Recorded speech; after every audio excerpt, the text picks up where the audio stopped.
Je laisserai à Mathias, avec tous ses talents et professionnels et linguistiques français meilleurs que moi, pour essayer de trouver les qualificatifs qu'il faut pour donner à cette situation. Comme je vous l'ai dit, l'Organisation sioniste mondiale a décidé de se remettre sur des Zooms pour vous apporter des nouvelles d'Israël, tant au niveau sécuritaire, au niveau social, au niveau informatif, au niveau politique, face à cette situation. Et d'ailleurs, je vous propose en chat, comme vous allez être en silencieux pendant toute la période de la conférence, de pouvoir éventuellement nous donner soit des conférenciers, soit des sujets de conférence qui vous intéressent, de façon à ce que nous puissions être le plus proche à votre écoute. Et voilà, vous pourrez aussi évidemment donner vos questions. Encore une fois, on n'est pas à l'abri ni là où se trouve Mathias, ni moi à Jérusalem, puisqu'il y a à peine 1 heure et demie, nous avons dû descendre avec des bébés dans les bras à Jérusalem. Et Naftali, du département de la diaspora, Naftali Lévy, nous habitons proches, nous avons dû descendre dans les abris il y a à peine 1 heure. Donc, c'est vraiment du live, malheureusement, mais du live dans des situations trop complexe, et j'espère que l'analyse et les informations que Mathias pourra nous donner, il ne pourra pas tout nous dire, nous permettront un petit peu de voir un petit bout de lumière au bout du tunnel. Merci encore vraiment, Mathias, et merci à vous, spectateurs des Zooms de l'OSM, d'être présents avec nous ce soir. Oui, j'essaie de bouger parce que j'essaie absolument de vous montrer. Merci de pouvoir me donner l'occasion d'expliquer. J'essaie de vous montrer exactement où je me trouve. Je me trouve sur les hauteurs de la Galilée, et juste derrière moi, c'est le Liban, que vous voyez les premières lumières, c'est encore Israël. Et au fond, eh bien, c'est le Liban, tout ce qui est de noir. Complètement, on voit quasiment plus rien. C'est là qu'il y a eu une alerte hier de tir de roquettes. Donc, je vais essayer de vous montrer au fur et à mesure comment je fais pour bouger et pour vous montrer là où nous sommes. Alors, effectivement, nous étions sur la route de la frontière au moment où il y a eu une alerte ici, pas très loin de là où nous nous trouvions, à savoir que le Hezbollah a mené une attaque plutôt complexe, à savoir que eh bien, ils ont visé comme le modèle du Sud, c'est-à-dire qu'ils ont visé des caméras de surveillance, des installations d'écoute, des stations d'écoute et des moyens technologiques. Pendant ce temps, les hommes de Radwan, c'est-à-dire les forces d'élite du Hezbollah, tiraient un missile anti-char, encore une fois, ce qui a entraîné une nouvelle réplique de la part de l'artillerie israélienne. Et là, ça pose problème, effectivement, je le disais tout à l'heure, pour ceux qui ont entendu ce que j'ai dit en direct, c'est-à-dire qu'il y a un problème de conception du côté de l'armée israélienne, à savoir que, eh bien, on a l'impression qu'une attaque mesurée, eh bien, entraînera une réplique mesurée de l'armée israélienne. On a comme l'impression finalement pour l'instant, il n'y a pas d'attaque préventive, il n'y a pas d'opération préventive de l'armée israélienne. Et à partir de ce moment-là, à partir de cette décision, on comprend donc que ni le Hamas, ni le Hezbollah, ni Israël, pour l'instant, ne sont intéressés à un conflit de grande envergure. Et pourtant, j'entends effectivement les responsables israéliens dire on ne peut pas vivre avec un monstre à nos frontières. On parle du Hamas. Il faut savoir quand même que le plan machiavélique lancé par la Nourba, c'est-à-dire les commandos du Hamas, a été mis en place pas très loin derrière moi, à Beyrouth, pas très loin, à quelques dizaines de kilomètres, lorsqu'il y a eu une rencontre tripartite entre le djihad islamique, le Hamas et le Hezbollah sous le patronage de l'Iran. Donc le plan a été accrédité par l'Iran et mis en place par le Hamas, qui sans doute ne prévoyait sans doute pas de rentrer à ce nombre près à l'intérieur d'Israël, mais le Hezbollah reste toujours le grand ennemi du Nord.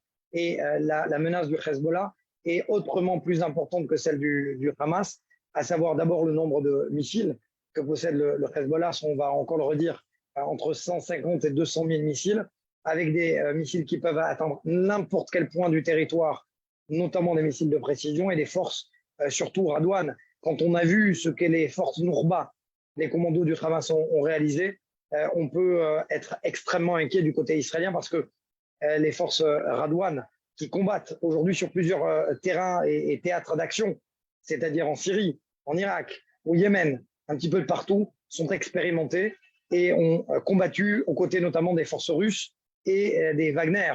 On dit d'ailleurs que les forces Radouane et le Hamas est entraîné aux côtés des forces Wagner. Eh bien, on peut se dire que c'est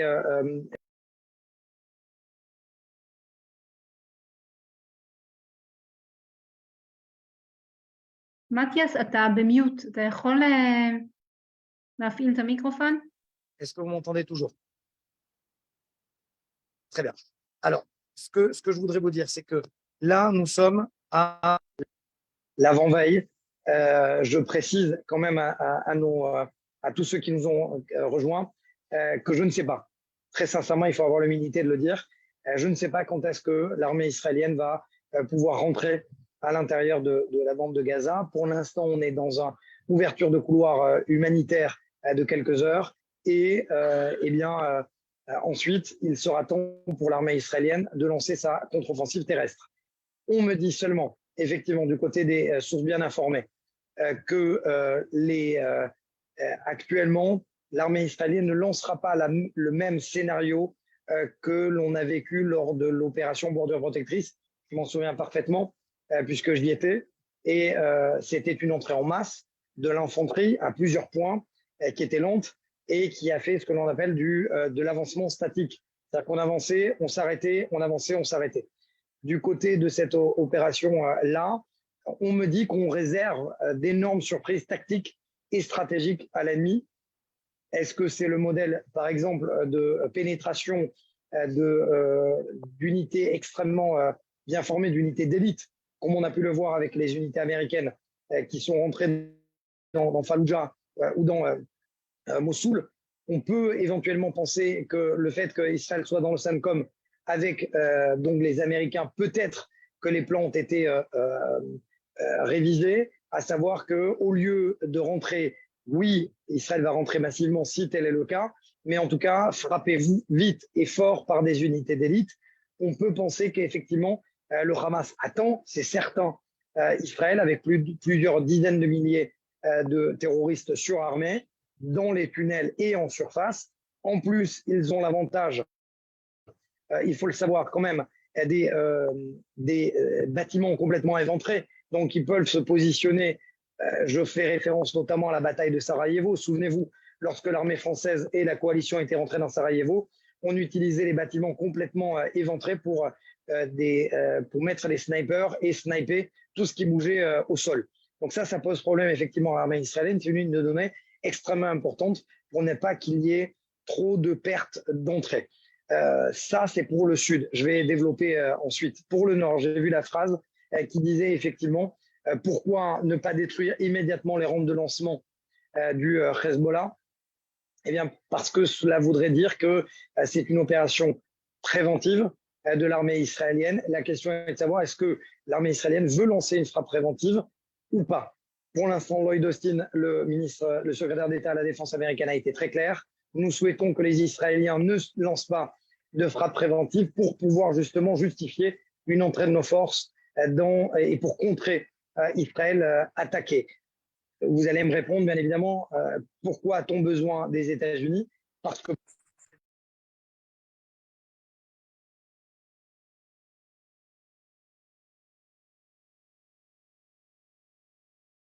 מתיאס, שוב, לא שומעים אותך שוב.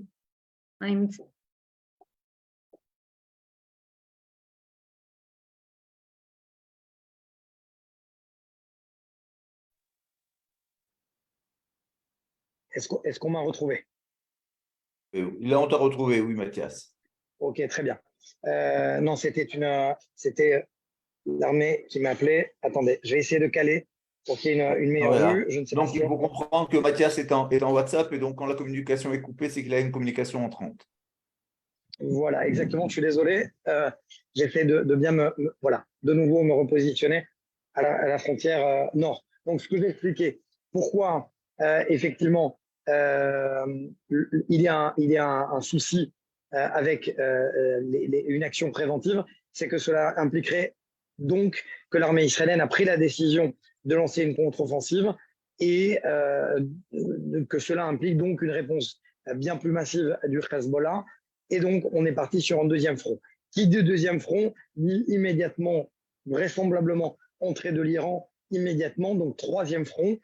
Qui dit Iran dit également rebelle Houthi du Yémen, donc quatrième front, sans parler de la Judée-Samarie et de Jérusalem, des quartiers est de la capitale. Donc, est-ce qu'Israël veut cette guerre multifront dont on parle depuis dont je parle effectivement, pour ceux qui me suivent, depuis plusieurs mois? C'est le scénario catastrophe imaginé par les renseignements militaires. La question est véritablement de savoir est-ce qu'on est prêt du côté israélien à imaginer 5 fronts d'affilée.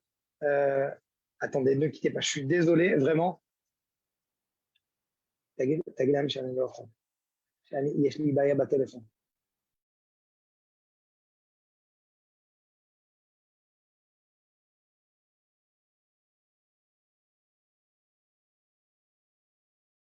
ne t'entend pas, Nathan, Mathias.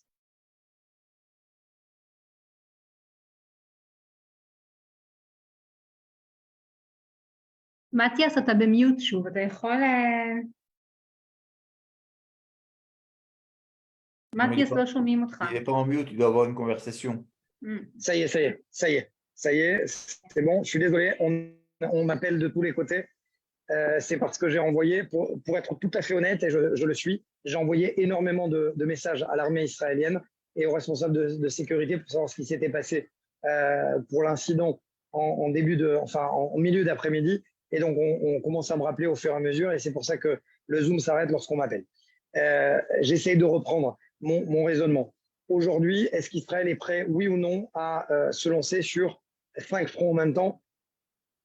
C'est extrêmement difficile de pouvoir répondre à cette question, sachant que l'objectif de l'armée israélienne, c'est donc de mettre fin au régime iranien, du Hamas, pardon, lapsus non révélateur ou presque révélateur dans la bande de Gaza.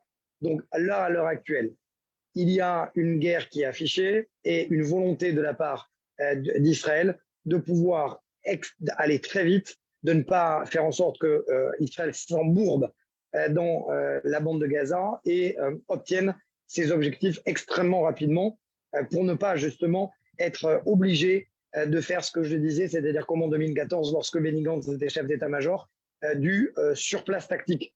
On avance, on attend, on avance, on attend, et là, on est extrêmement vulnérable. Du côté ça, c'est pour les objectifs dans le sud.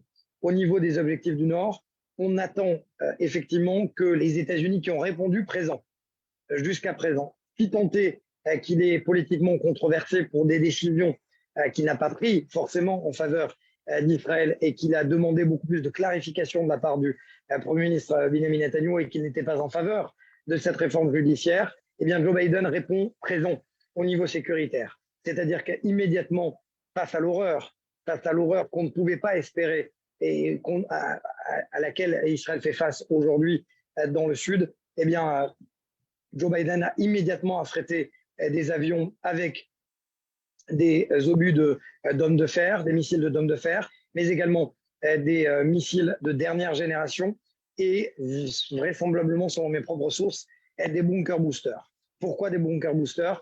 Parce que ces bombes seraient capables de perforer les positions enfouies de la part du Hamas, et on sait que le Hamas est enfoui complètement à plusieurs dizaines de mètres sous terre, qu'il se cache principalement sous l'hôpital Shifa. On voit la manière derrière cynique dont les civils sont complètement utilisés comme boucliers humains, et pour l'instant, la seule solution que pourrait utiliser Israël pour perforer les sous-sols, il y a une ville entière, il faut le comprendre, c'est plusieurs milliers de kilomètres de galeries souterraines en dessous Gaza. Il y a une ville en surface et une ville souterraine, et cette ville ne peut être perforée uniquement que grâce à des bombes perforantes, ce qu'on appelle des bunker boosters. Pourquoi Israël ne les avait pas jusqu'à présent? Il en avait, oui, mais d'une tonne. Ce que l'on a demandé aux États-Unis, c'est de plusieurs tonnes, puisque les États-Unis ne souhaitaient absolument pas qu'on puisse, du côté d'Israël, se servir de ces bombes pour aller frapper les installations, vous avez bien suivi mon regard, iraniennes qui sont enfouis, dont notamment le programme nucléaire et le programme balistique. Donc on est face à plusieurs équilibres de force. C'est-à-dire que à l'heure actuelle, il y a une mission militaire qui a reçu l'aval. Il faut le bien comprendre. Je sais que lorsqu'on est à l'étranger, on a toujours l'impression que pourquoi l'armée israélienne ne prend pas telle ou telle décision. Pourquoi l'armée israélienne ne fera pas? Parce que l'armée israélienne répond d'abord aux décisions politiques. Et que s'il n'y a pas une décision politique claire, nette et précise pour éradiquer l'état-major politique et militaire du Hamas, l'armée israélienne ne peut pas le faire. Donc là, à l'heure actuelle, l'armée israélienne a reçu l'autorisation du cabinet restreint de sécurité qui a été voté en début de semaine. Israël en état de guerre, Benyamin Netanyahu l'a bien déclaré, Israël n'est pas dans une contre-offensive, Israël est dans un état de guerre.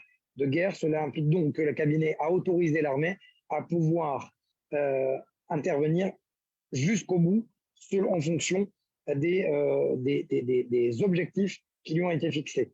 Quels sont-ils ces objectifs?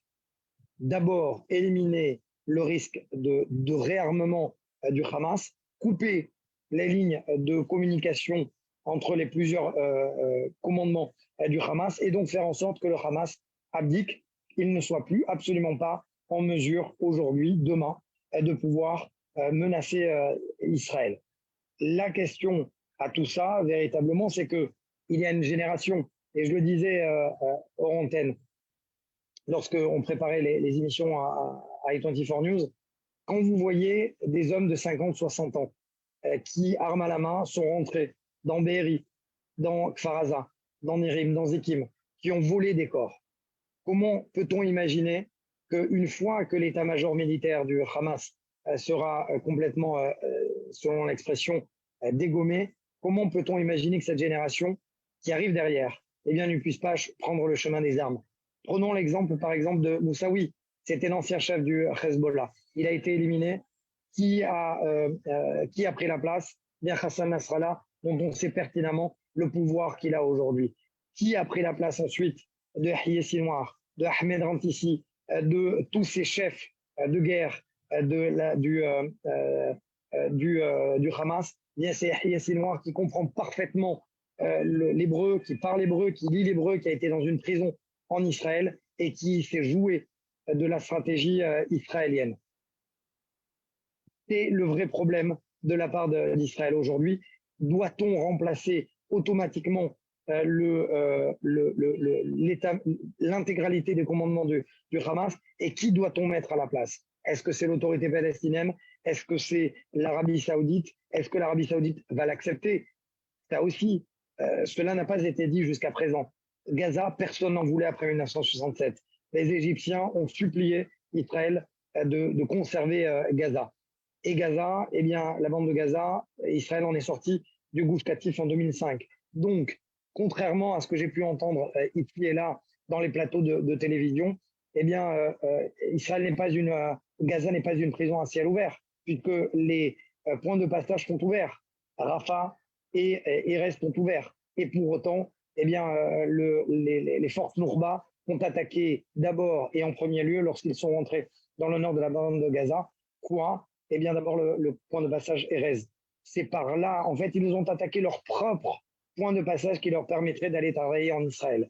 C'est une pratique, effectivement, c'est une mission suicidaire, mais qui défie toute logique.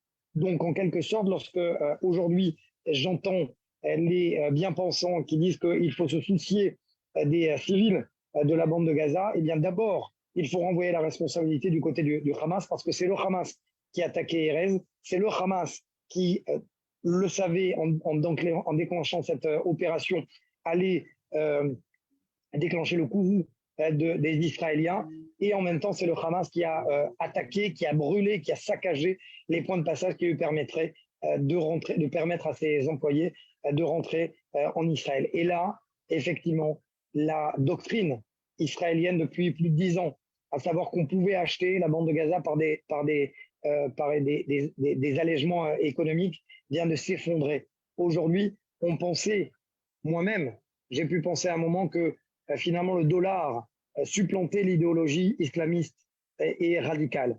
Il n'en est rien. Yahya Sinwar a montré combien l'idéologie islamiste et radicale était particulièrement forte.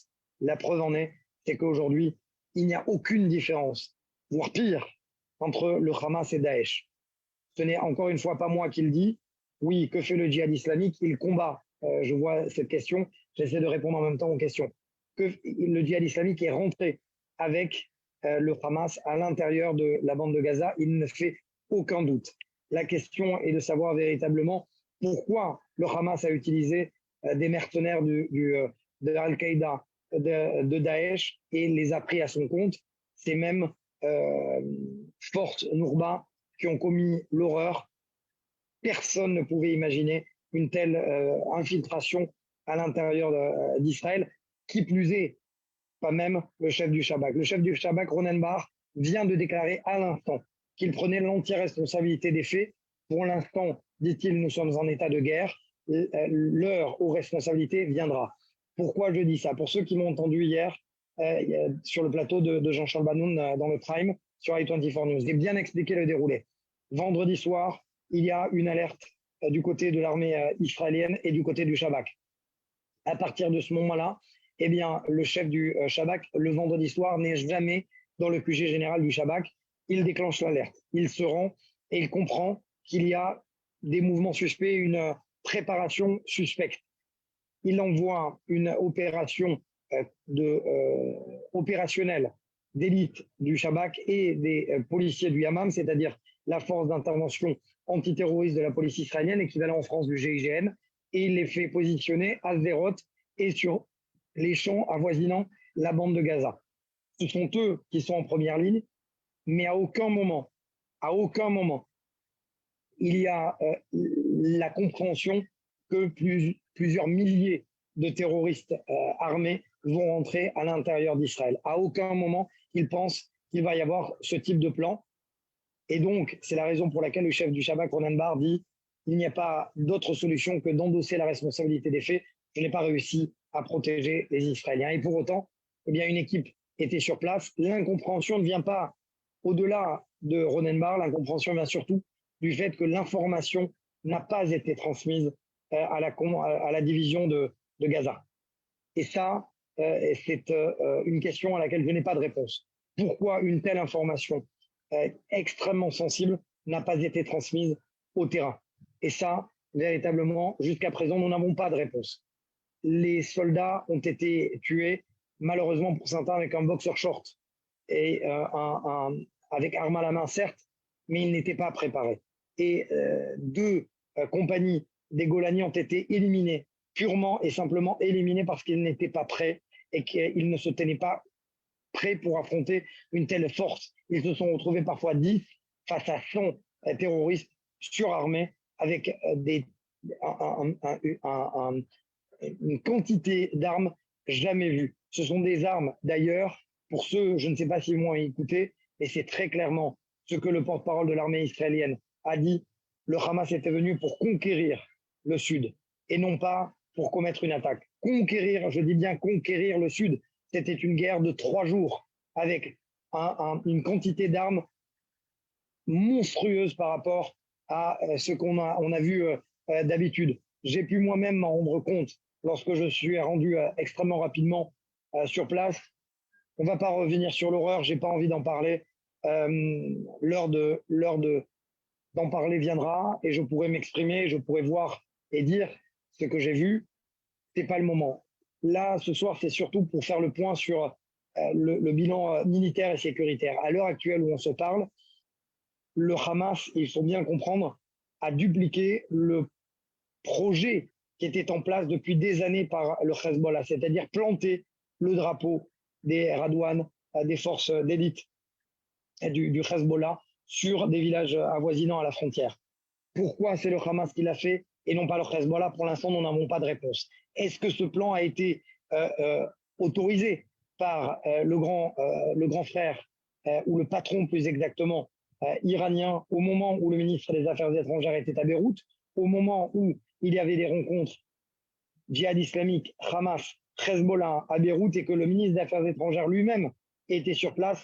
vraisemblablement, il a été planifié avant, mais il a été accrédité pendant ces rencontres. Alors oui, effectivement, l'Iran, stricto sensu, n'est pas derrière ces attaques, c'est-à-dire que l'Iran elle-même n'a pas agi, mais c'est l'Iran qui a donné son aval, c'est l'Iran qui a poussé à commettre ces attaques, et c'est l'Iran, encore une fois, qui est derrière le Hezbollah. Ce n'est pas par hasard qu'après les attaques du Hamas, eh bien, ce même ministre des Affaires étrangères iranien s'est rendu à Beyrouth, a rencontré Hassan Nasrallah. Ce n'est pas par hasard que ce même ministre des Affaires étrangères a rencontré Ismaël Haniyeh dans son pont d'or. Et là, véritablement, la question aussi qui se pose, je pose beaucoup de questions ce soir, mais auxquelles on n'a pas forcément des réponses, c'est est-ce qu'Israël va élargir son théâtre d'opération? Est-ce qu'on va aller au-delà du Hamas, c'est-à-dire contre le Hamas dans la bande de Gaza et contre le Hezbollah dans le Liban, et déclencher ce que le Mossad avait déclenché après les attentats de Munich, à savoir aller chercher tous les responsables à l'étranger? Parce qu'il y en a, au-delà de Khaled Mashal, au-delà d'Ismaël Haniyeh, il y a un homme, Salah Al-Arouri, qui depuis tranquillement posé dans son air conditionné de Beyrouth, pendant que la Nourba et les Nourba, les commandos de Hamas, commettaient l'irréparable, eh bien lui envoyait un message audio en disant bravo, et si vous allez mourir ensuite par une réplique israélienne, eh bien je suis fier de vous. Et c'est là toute la différence entre la volonté de vivre et la volonté de mourir, c'est-à-dire qu'il a envoyé véritablement ces hommes à la mort, tués, pillés, souillés, violés, brûlés, et lui était tranquillement à l'étranger. Ce n'est pas par hasard non plus que Hassan Nasrallah avait vu et était vraisemblablement au courant de l'opération, puisqu'il a dit si jamais, selon ses propres termes, l'ennemi sioniste tue Salah Al-Arouri ou lance une opération à Beyrouth, eh bien nous serons obligés d'intervenir. Je vais répondre. Je vois trop de questionnements sans aucune réponse. Hélas, je vais y venir et je vais tenter d'y répondre. Comment les failles sont arrivées? C'est qu'il y a une mauvaise compréhension de la part des renseignements. Il y a 50 ans, les renseignements se sont fait la guerre. Le Mossad et les renseignements militaires israéliens. À l'époque, effectivement, Golda Meir a préféré entendre la voix des renseignements militaires israéliens plutôt que du Mossad. Or, le Mossad avait le bon renseignement et malheureusement, on connaît la suite, même si, effectivement, je lis ici et là qu'Israël a perdu, ou en tout cas a fait match nul dans cette guerre du Kippour. Oui, Israël a été frappé et a été surpris en 1973, mais a réussi à inverser la tendance.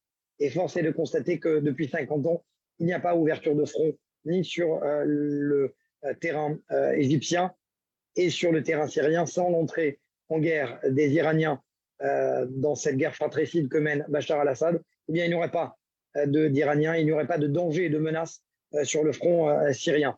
Donc, il y a malheureusement, et les renseignements ne sont pas fiables tout le temps à 100%. Il y a eu une faille des renseignements, c'est indéniable.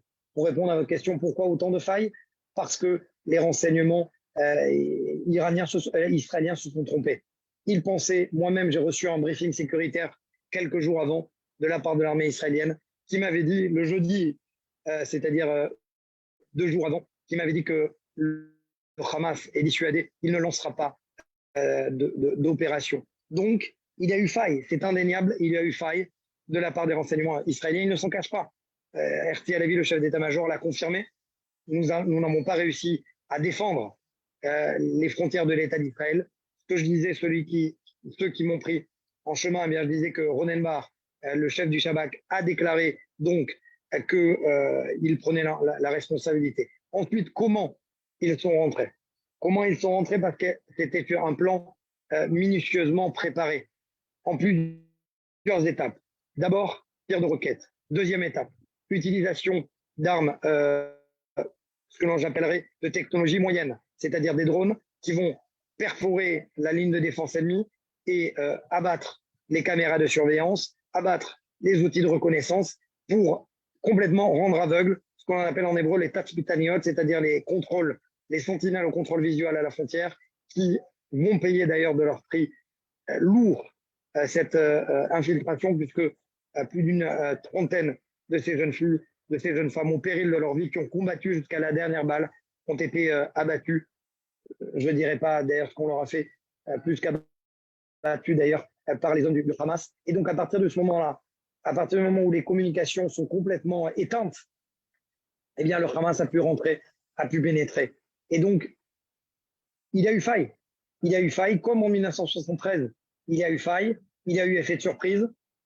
Et la vraie question aujourd'hui, et on a déjà un début de réponse, c'est est-ce qu'Israël est capable de relever la tête? Parce que oui, il y a eu effet de surprise. Oui, il y a eu un vrai coup.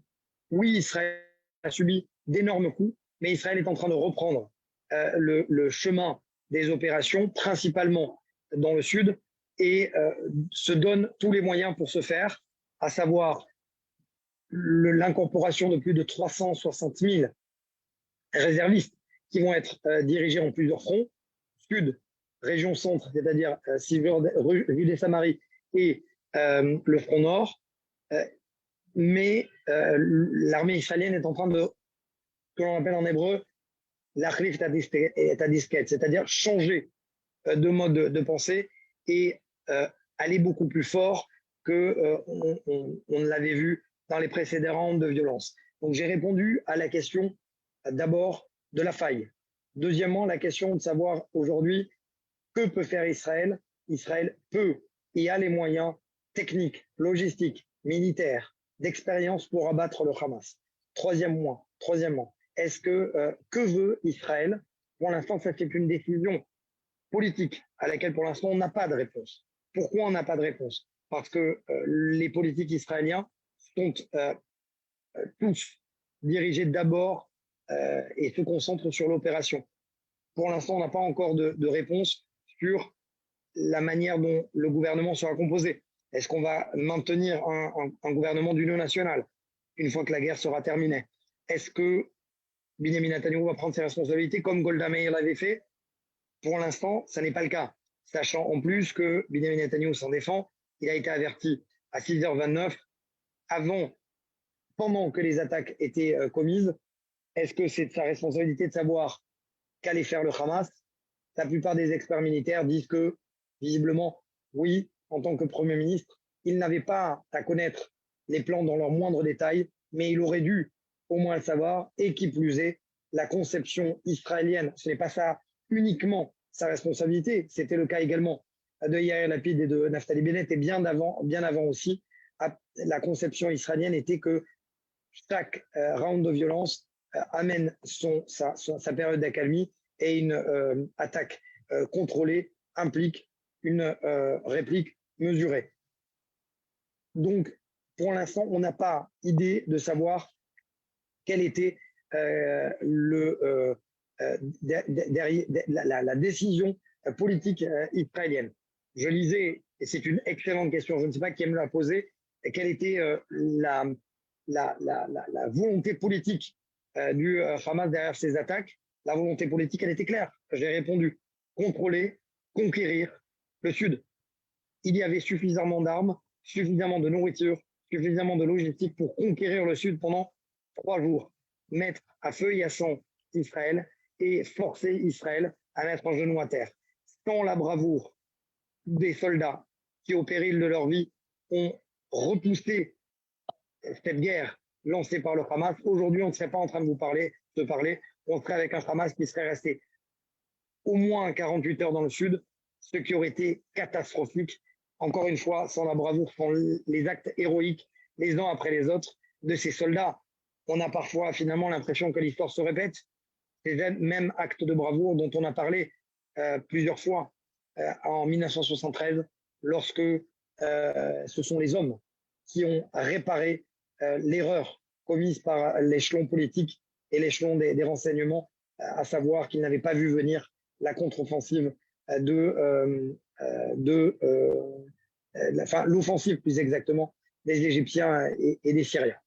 J'essaie de répondre véritablement à toutes les questions autant que je peux, parce que je ne vais pas tarder quand même à déclencher on va me rattraper, le direct va me rattraper. Y a-t-il eu une attaque cyber au 3e jour avec ces déclenchements des de l'application des alertes. Visiblement, selon Tzahal, il y a eu une erreur technique. Selon mes propres informations, il y a eu guerre électronique. Non pas guerre cybernétique, mais guerre électronique de l'unité 1800 du Hezbollah, qui est extrêmement puissante et qui a pu dérouter, plus exactement, ou déranger l'application. Ça reste à confirmer, mais selon mes propres versions des faits. Ce que je peux dire, c'est qu'à l'heure actuelle, pour faire le bilan de ce que je viens d'expliquer comme exposé, nous sommes donc à quelques heures, peut-être ce soir, peut-être demain, d'une incursion qui va être véritablement historique pour l'armée israélienne. L'armée israélienne n'a pas d'autre choix aujourd'hui que de respecter ce qu'elle s'est donné comme objectif, à savoir pénétrer à l'intérieur de la bande de Gaza, annihiler la force de frappe du Hamas et faire en sorte que le Hamas ne peut plus, quand je dis le Hamas, c'est le djihad islamique, c'est les organisations terroristes, ne peut plus menacer Israël. Politiquement parlant, eu égard à la responsabilité politique qui est celle du gouvernement, il n'y a pas d'autre terme.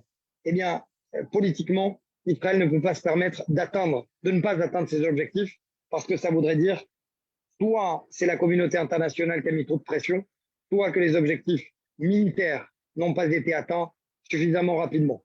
Qu'en est-il du front nord? Il est indéniable qu'on se rend tout droit vers une confrontation avec le Hezbollah, et c'est une toute autre histoire.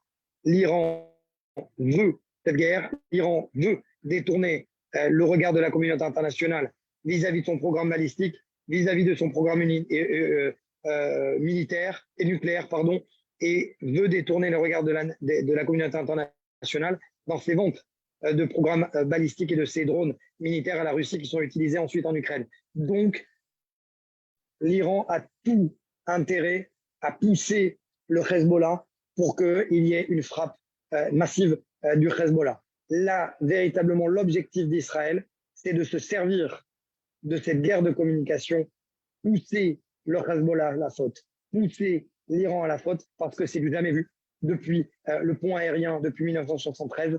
Jamais, en tout cas, jamais les États-Unis étaient venus renforcer les positions israéliennes au large, et qu'il y a peut-être, sans aucun jeu de mots, encore une fois, une fenêtre de tir, non seulement pour frapper de manière presque définitive, je dis presque parce qu'on ne peut pas jamais savoir comment on commence une guerre, on ne peut pas savoir comment on la termine, mais au moins essayer en plus possible d'annihiler les capacités de nuisance du Hezbollah. Et il y a une fenêtre de tir qui va donc pouvoir permettre peut-être demain de faire mal au Hezbollah, qui est embourbé dans une crise politique, économique et sociale, et qui n'aura pas d'autre choix que de se retourner et de voir le fait que le Liban est revenu 50 ans en arrière. Ce n'est pas moi qui le dis, c'est véritablement l'objectif également de Yoav Gallant, le ministre de la Défense. Est-ce qu'une incursion, je lisais et on me voyait poser la question, dans le sud déclenchera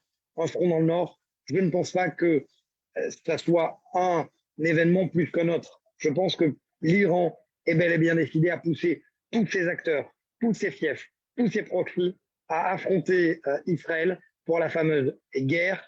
Et d'ailleurs, ce n'est pas pour rien que l'attaque, la guerre qu'a menée le Hamas à Israël s'appelle le retour sur Al-Aqsa. Il y a véritablement l'idéologie chiite qui est, on ne va pas refaire l'histoire, le Hamas est sunnite à la base, le Hezbollah est chiite, mais en tout cas, il y a une idéologie chiite qui est de marcher, de retourner sur Jérusalem, selon le prophète du Mahdi. Doit-on parler de guerre de religion?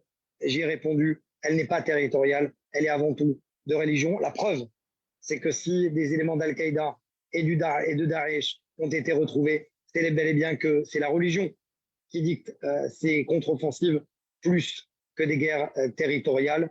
Je ne sais pas si j'ai fait le tour, peut-être que j'ai le temps, encore une fois, d'une ou deux questions. Si vous avez extrêmement rapidement, je ne sais pas si j'ai fait le tour, je vais essayer quand même de vous montrer, parce que c'est du direct, parce que vous avez la possibilité. Nous sommes sur les hauteurs de Naria. C'est là qu'il y a eu des tirs de missiles hier dont une partie a atterri sur la ville de Nahariya. Véritablement, c'est là que tout va se jouer vraisemblablement, et sur le pourtour frontalier au nord. Et ici, encore une fois, si on peut me reposer, parce que je vois qu'il y a une opposition par rapport à ce que je disais, la guerre de religion, elle est et territoriale et religieuse. Elle n'est pas soit ça, soit ça. Elle est et territoriale et de religion. De là où je me trouve, tout à l'heure, nous étions proches de la frontière. Je le répète, je ne sais pas si vous l'avez entendu, l'objectif du Hezbollah, c'est de frapper pour l'instant au niveau chirurgical, de s'en prendre aux stations d'écoute, aux stations de surveillance, aux caméras de surveillance, tirer des missiles de chars, d'anti-chars contre les positions israéliennes, et de faire mal pour l'instant à Israël, mais en tout cas une tactique mesurée. On n'est pas encore dans l'attaque massive du Hezbollah. J'ai le temps peut-être de prendre deux questions, une ou deux questions. C'est au moment d'ailleurs, c'est du direct, il y a l'attaque. Un scénario catastrophique, Mathias. Un scénario catastrophique, ça peut impliquer des tirs américains contre l'Iran, ou c'est du délit? L'Iran a été clair. L'Iran a été clair. Les États-Unis ont été clairs, pardon, que si jamais l'Iran rentre dans le conflit, eh bien les États-Unis, la question est de savoir véritablement est-ce qu'ils vont respecter leurs menaces. On se souvient de cette fameuse phrase d'Obama lorsque le président américain était à l'Assemblée générale des Nations Unies. Il avait déclaré que si Bachar al-Assad envoyait une bombe chimique, une bombe sale contre sa propre population, il interviendrait. Les États-Unis ne sont jamais intervenus. Là, Joe Biden a déclaré, tout en ravitaillant l'armement israélien, en les amenant des missiles plus sophistiqués les uns que les autres, eh bien, Joe Biden a été très clair. Lloyd Austin également, Anthony Blinken également. Face à l'horreur, il n'y a pas d'autre solution que de répondre avec force. Pour l'instant, il fait confiance à Israël. C'est lui qui l'a dit, c'est-à-dire que l'armée israélienne est l'une des plus puissantes du monde. Mais si l'Iran rentre dans la danse, eh bien, les États-Unis ont menacé. Les États-Unis frapperont avec leur porte-avions les intérêts iraniens dans la région. Une deuxième question sur Joe Biden. Sa venue en Israël annoncée, pas confirmée, après-demain, et nous obligera à modérer, selon toi, nous obligera, ou sera au contraire un blanc-seing quelque part en Israël, on venant apporter un soutien physique? Elle a déjà commencé cette politique de pression internationale. C'est la raison pour laquelle, d'ailleurs, un couloir humanitaire a été ouvert ce matin, malgré ce que disait l'armée israélienne. Le porte-parole de l'armée israélienne, au cours de briefing sécuritaire auquel j'ai assisté, a été très clair. Il ne voulait absolument pas de couloir sécuritaire, humanitaire, tout simplement parce qu'il renvoyait la responsabilité du côté du Hamas. C'est le Hamas qui est responsable de sa propre population. C'est le Hamas qui bloque le déplacement de sa propre population vers le sud du pays. Donc, il n'y a pas de responsabilité israélienne. C'est le Hamas qui se sert de sa population civile comme bouclier humain. Donc, pour l'instant, effectivement, la communauté internationale essaye, tant bien que mal, d'imposer des couloirs humanitaires. Pour l'instant, ça a été de quelques heures. Immédiatement, le Hamas a de nouveau repris le chemin des roquettes. Israël a éliminé, je ne sais pas si vous l'avez suivi, le commandant des opérations de renseignement du Hamas, a également éliminé plusieurs commandements et infrastructures des Nourba, c'est-à-dire des commandos terroristes du Hamas. Donc, on n'est pas du tout dans le cessez-le-feu. Est-ce que Joe Biden va venir?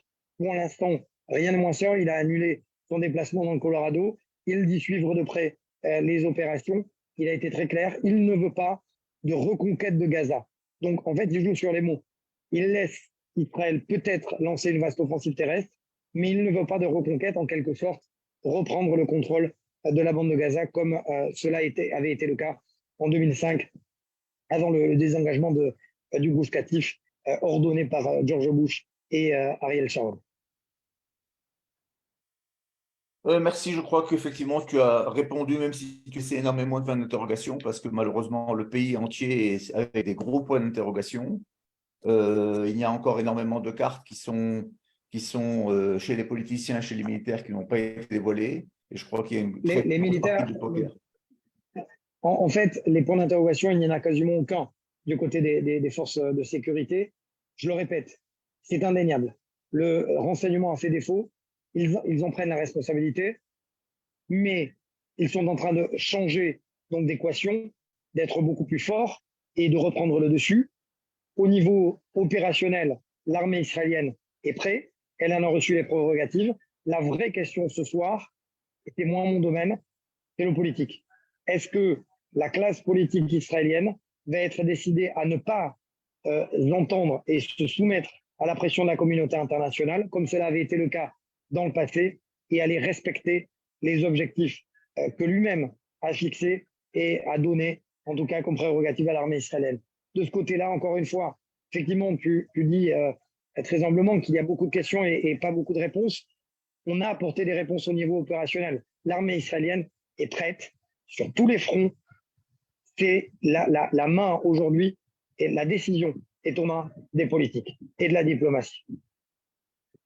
Merci Nathan. Je sais qu'on nous a posé aussi la question de savoir deux choses avant de conclure. D'abord, je te libère au cas où tu dois être appelé pour tes directs. Premièrement, que nous allons, oui, lancer un programme par Zoom de formation pour pouvoir essayer de répondre. Je sais que ce n'est pas simple, c'est peut-être un peu ambitieux et prétentieux.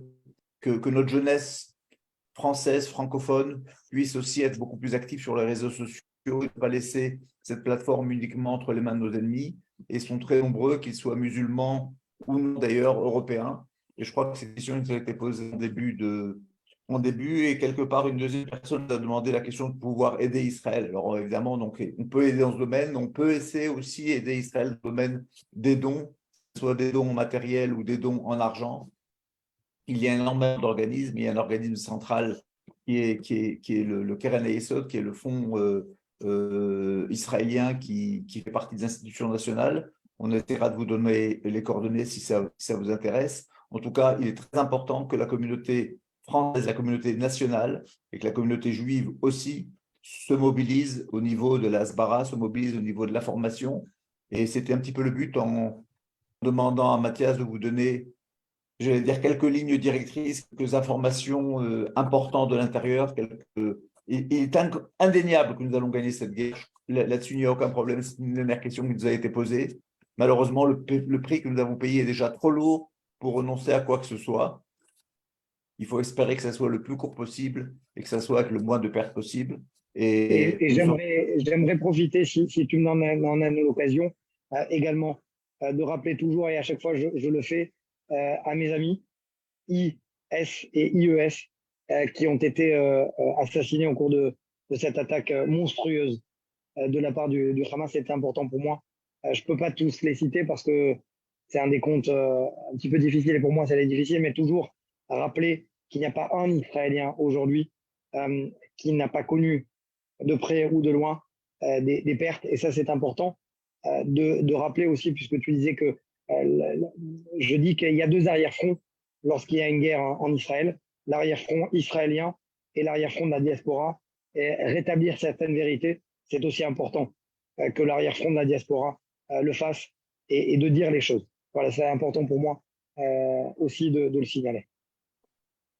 Vraiment, je te remercie d'avoir trouvé ce moment pour nous. Je vous remercie à vous, nos fidèles auditeurs de l'OSM. On m'a dit que je me suis présenté, alors je suis à Visana de l'Organisation sioniste mondiale. Et je me ferai un plaisir de vous retrouver encore cette semaine. Vous allez recevoir des invitations pour la fin de la semaine et pour la chaîne, pour des analyses diplomatiques, militaires, sécuritaires, et plus encore de ce qui se passe en Israël. C'est très important, comme l'a signalé notre interlocuteur, notre intervenant aujourd'hui, que les diasporas vivent à l'unisson d'Israël en ces moments dramatiques et qui seront, j'espère, très bientôt derrière nous. Merci encore, Mathias. Merci à Naftali Lévy de Jérusalem, à Yasmine à Paris qui dirige demain de maître ces rendez-vous, et je serai très heureux de vous revoir d'ici la fin de la semaine pour nos autres rendez-vous. Kol Tov et Rev Tov de Jérusalem.